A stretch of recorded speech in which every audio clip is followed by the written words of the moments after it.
이른바 패스트트랙 충돌 사건 1심 결과를 두고 여야의 동상이몽이 이어지고 있습니다. 유죄를 확정하면서도 의원직을 유지한 결과에 대해 서로 아쉽다고 했는데요. 민주당은 다시 사법부 때리기로, 국민의힘은 검찰의 항소 여부에 주목하며 대여 공세로 전환하는 모습입니다. 국회 연결합니다. 윤웅성 기자.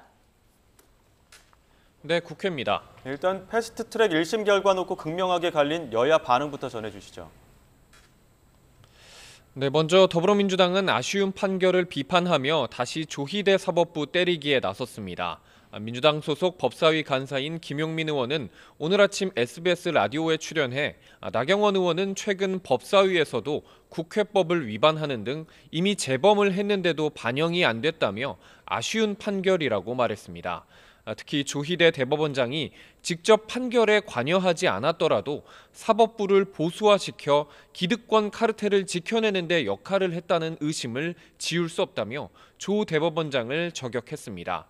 다만 민주당은 검찰의 항소 여부에 대해선 알아서 판단할 일이라며 말을 아끼는 분위기입니다. 대장동 사건 항소 포기 논란이 있었던 만큼 야당의 역공을 고려한 것으로 풀이되는데요. 실제 국민의힘은 대여 공격의 기회로 삼겠다는 구상입니다. 유상범 원내 수석 부대표는 오늘 아침 회의에서 패스트트랙 사태의 출발점은 당시 민주당이 선거제 개편과 공수처법 등을 일방적으로 밀어붙이며 협치 정신을 파괴한 것에 있었다고 지적했습니다. 그러면서 민주당은 지금까지도 법사위원장을 독점하고 일방 입법을 추진하는 등 국회 선진화법 정신을 무력화하고 있다고 강조했습니다.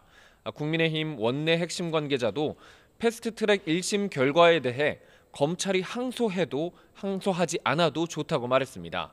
항소를 안 하면 재판을 받지 않아서 좋고 항소하면 대장동 사건 항소 포기를 다시 언급하면서 공격의 발판이 될 거라고 설명했습니다. 네, 여야의 오늘 일정은 어떻게 됩니까? 네, 민주당은 어제까지 대의원과 권리당원의 표 가치를 갖게 하는 대의원 권리당원 1인 1표제 도입을 위한 여론 수렴을 진행했죠.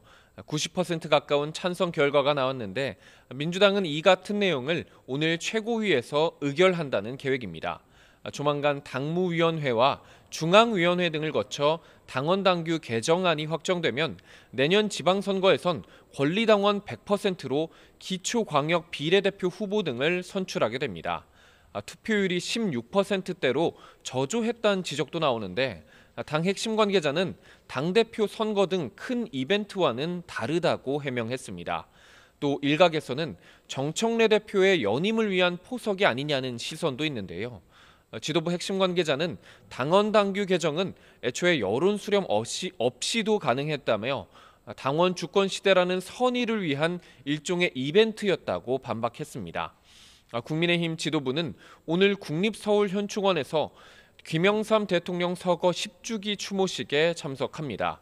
송원석 원내대표는 오늘 아침 회의에서 민주화 시대를 활짝 연 김영삼 대통령 정신을 깊이 새기며 독재의 길에 들어서고 있는 이재명 정권에 결연히 맞서 싸우겠다고 강조했습니다.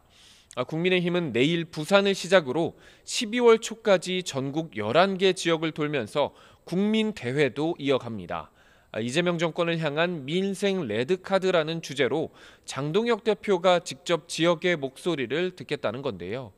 대여 투쟁 일변도라는 지적이 있었던 만큼 풀뿌리 민심을 챙기면서 민생정당 이미지를 확보하겠다는 차원으로 풀이됩니다. 지금까지 국회에서 전해드렸습니다.